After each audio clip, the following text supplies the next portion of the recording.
This video is sponsored by growace.com.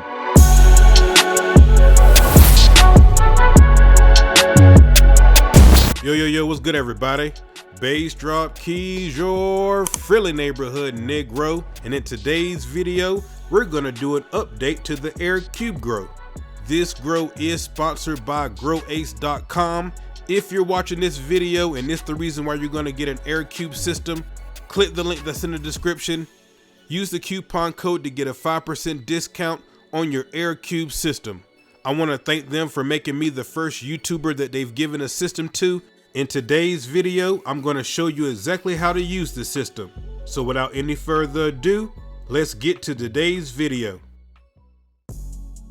Alright guys, so as I just said, today I'm going to show you exactly how to use the AirCube system. In episode 1, I said in this episode we would test the system, I would show you how to use the system. I also said that we would germinate and plant the seeds in this episode, but that's actually going to be in next episode.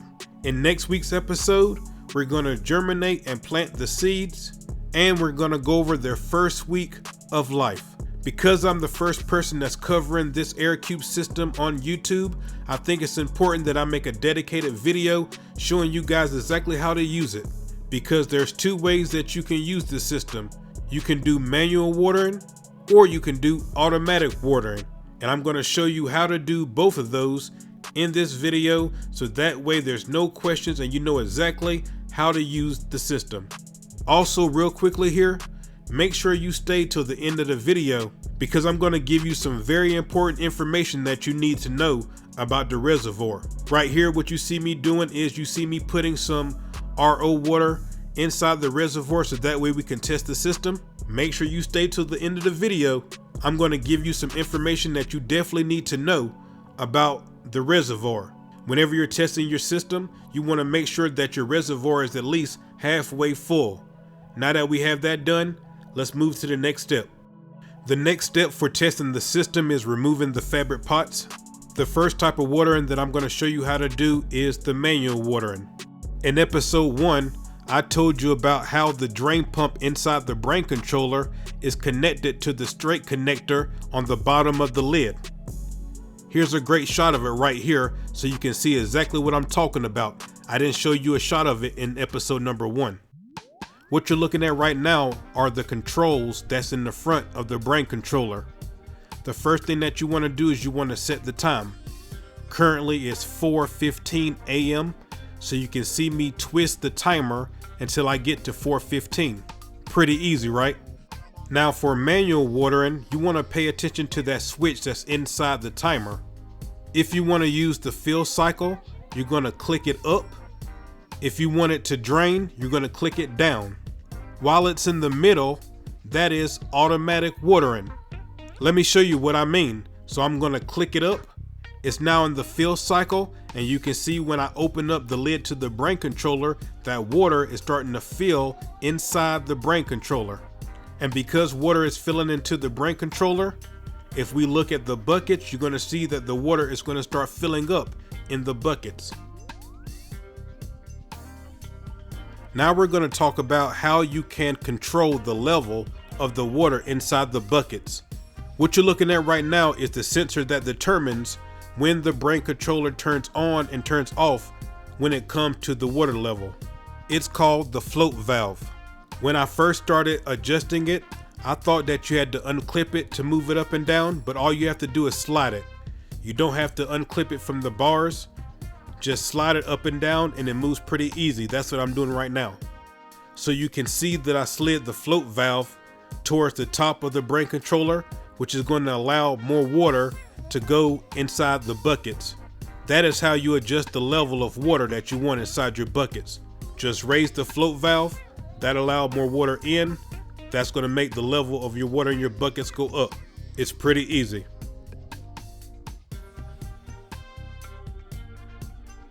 Whenever the level of the water reaches the top of the right float valve, that's when the water is going to cut off. Once the water is at the height that you want it to be at and you're ready to drain the system, you're going to click the switch all the way to the bottom, which is the drain cycle. Once you click the switch in the drain cycle, all the water from the brain controller is going to drain back into the reservoir. Once all the water is out of the brain controller, the water in the buckets will start draining inside the brain controller, and the brain controller will start draining all that water into the reservoir as well. This system really is an ebb and flow system, a flood and drain system. If you're familiar with a flood drain table, where you have a table with a flood tray on it and there's a reservoir underneath it, it's doing the same thing that the flood drain tables do, except it's doing it in buckets instead of a whole table. I now understand exactly what's going on with this system, so I'll be able to answer all you guys' questions more succinctly now, because I understand exactly what's going on with the system. So now the system is drained, everything is working. What we're going to do now is we're going to put the fabric pots back into the buckets. I've already filled them with the medium that we're using. We need to test the system with filled fabric pots inside the buckets to make sure everything is working fine. I have the fabric pots filled up with cocoa and perlite. That's what we're going to be using for this grow. Now I'm going to show you how to set up the automatic watering. Automatic watering is the preferred setting for most growers. What you need to be looking at right now are the ring of pins that's on the timer. When the pins are in the down position, that's the drain position. Down, drain. Whenever you move one of the pins up, that is the fill position. Each pin is 15 minutes. So you can see I'm taking one of the pins and I'm putting it in the fill position, so that way we can test and make sure that it's working. As soon as it reaches 2 o'clock, the fill pump should cut on and the brain controller should start filling up with water. If that happens, we know that it's working just fine. Once again, remember, every pin equals 15 minutes. So the system is going to fill for 15 minutes. That's why it's very important that you have your float valve in the right place. After 15 minutes, at 2:15, it goes to a pin that's down, so that means that the drain pump is going to kick in. You can see that at 2 o'clock, the fill pump did kick on, and the water level is rising inside of the buckets, which is exactly what we want. Now it's 2:15, and you can see that the drain cycle kicked on. So everything is working just fine the way it's supposed to work.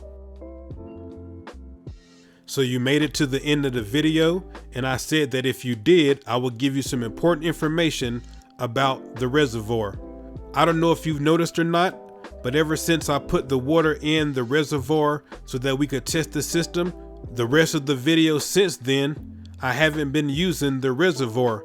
I've actually been using a heavy duty 20-gallon trash can that I bought because I was going to make my own DIY drip irrigation system that I never did. So I have these 20-gallon trash cans that I bought as reservoirs, and that's what I've been using this entire video since then. The reason is, whenever I put the water in the system to test the system, I came back in like an hour and a half and I noticed that there was water at the bottom of the reservoir. It turns out that it was leaking at the bottom, drip by drip. It wasn't crazy and leaking crazy and water everywhere, but it was definitely leaking at the bottom of the outlet tap. As soon as I seen this, I knew exactly what it was. If you guys recall in episode 1, I told you guys that you're supposed to put a washer on the outside and inside of the flexible reservoir. Well, if you look, whenever I showed you guys what came in the pack, it only came with one washer. So automatically, as soon as I seen that it was leaking, I knew exactly what it was. So what I did is I just hit up my main man Thomas from growace, and I had him send me another washer. So the information that I want you guys to know about the reservoir is, whenever you open up the box that it comes in and you're assembling your reservoir, make sure that your reservoir came with 2 washers. If it didn't, you need to hit growace and get another washer. So you can see me putting together the reservoir one more time. Thomas sent me this black washer. You have to stretch it in order to get it on the outlet tap, but that's exactly what you want because you want this thing to be tight so we don't have any water leaks. So make sure you have a washer on the outside and inside. On the outside, I have the black washer, then I put it on the flexible reservoir, and then the clear washer I put on the inside. And then whenever you tighten up that bolt to tighten up your outlet tap, it comes together, preventing water leaks. So you can see I have the reservoir put together now. I'm using the pump to pump the water back into the reservoir from the trash can that I used as a reservoir. Once I have the water back in the reservoir, I'm checking for leaks now that I know what to look for. I checked for leaks the first time, but I guess it started leaking once I went and sat down. Once I came back in like an hour and a half, I seen that it was leaking like a drop every probably 35 seconds, one drop would come out. But now that we're using 2 washers, everything is fixed. So the information that you need to know about the reservoir is make sure that your reservoir comes with 2 washers. And if it doesn't, it's going to leak. This is going to conclude episode 2 of the AirCube Grow. Today I showed you exactly how to use your AirCube system. If there's something that I missed that you have a question about, put it in the comment section. I will try to answer every question that I get on this video. I tried to think about every question that you guys would ask and answer it in the video, but if I miss anything, please put it in the comment section and I'll answer as soon as I see it. I'm supposed to update this grow every 2 weeks, but this grow will be updated a week from today. We're gonna go over seed germination, planting the seeds, and their first week of life. As far as the growing equipment that we're using for this grow, I'm using the Spider Farmer 5x5 tent, the Spider Farmer SE7000 grow light, and the Spider Farmer 6-inch inline fan with charcoal filter. If you want to get any of the Spider Farmer equipment, use the code BASSDROPKEYS to get an 8% discount on their website. I want to thank growace for sponsoring this grow.